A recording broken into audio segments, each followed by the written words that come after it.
Hello and a very warm welcome to Meghan and Harry News YouTube channel.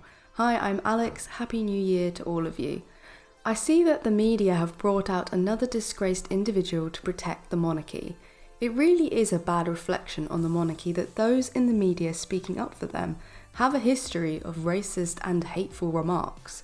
We have people like the disgusting Jeremy Clarkson, Piers Morgan to name just two. And now to add to that list we have David Starkey, a historian who was investigated by police and lost his job a couple of years ago over racist remarks. He did apologise after he received a huge backlash, but here he is back in the media making nonsense comments. It says here King Charles is waiting for Harry and Meghan to destroy themselves, claims David Starkey. King Charles III is waiting for the Duke and Duchess of Sussex to destroy themselves, according to historian David Starkey. They just love to use these dramatic and dangerous sounding puns. Waiting for them to destroy themselves, it fits in with all the war rhetoric we hear from these people, a rhetoric that they use deliberately in order to intimidate, to make veiled threats. It says here, David Starkey shared his insight on Prince Harry and Meghan Markle.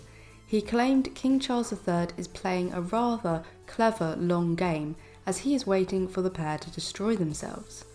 First of all, this rather clever game of doing nothing and staying silent, as I've said before, only makes the public assume they are guilty. They won't comment on accusations because they are true, and Meghan and Harry have the receipts. They only have two options: admit what they have done and apologise, or stay silent and hope it all goes away. Neither option will work well for them, but at least the first option, there is the very small chance of the public giving them some credit for taking the responsibility of taking ownership of their mistakes, because you cannot learn in life if you don't admit your mistakes. The firm is too arrogant to admit mistakes, and guess what happens? They make the same mistake over and over again. That is why you see people like Harry say things like, "I don't want to see history repeating itself." The reason he says that is because he can clearly see that the mistakes made with his mother Diana are happening again in regards to Meghan and himself. And this is happening because the firm will never admit to mistakes. Their motto, "Never explain, never complain," is the biggest cop-out ever. That is the motto of someone who has decided never to take responsibility for the mistakes they make. In this interview, the disgraced historian went on to say, David fumed on GB News.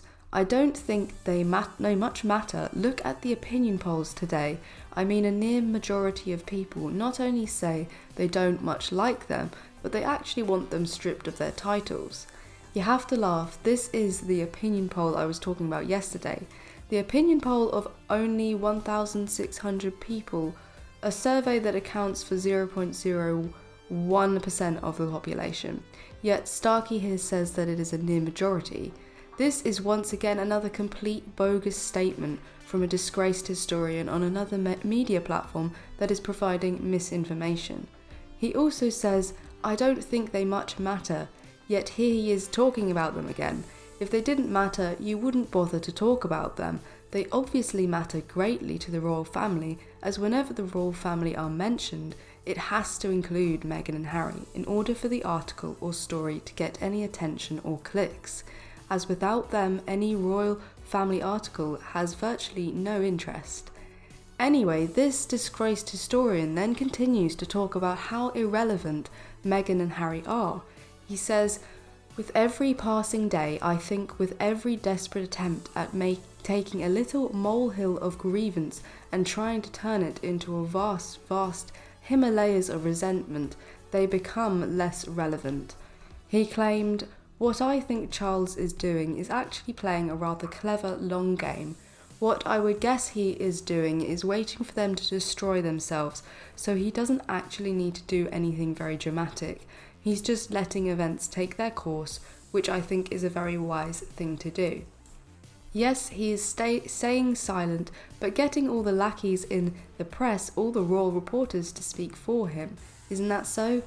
Things are only going to get worse for the royal family, what with their reintroducing Andrew, their silence, which means approval of Jeremy Clarkson's comments, the the huge viewing figures for the Meghan and Harry Netflix documentary, which clearly outlined how they had been treated and how the royal family leaked and planted stories in the media, all to diminish their popularity.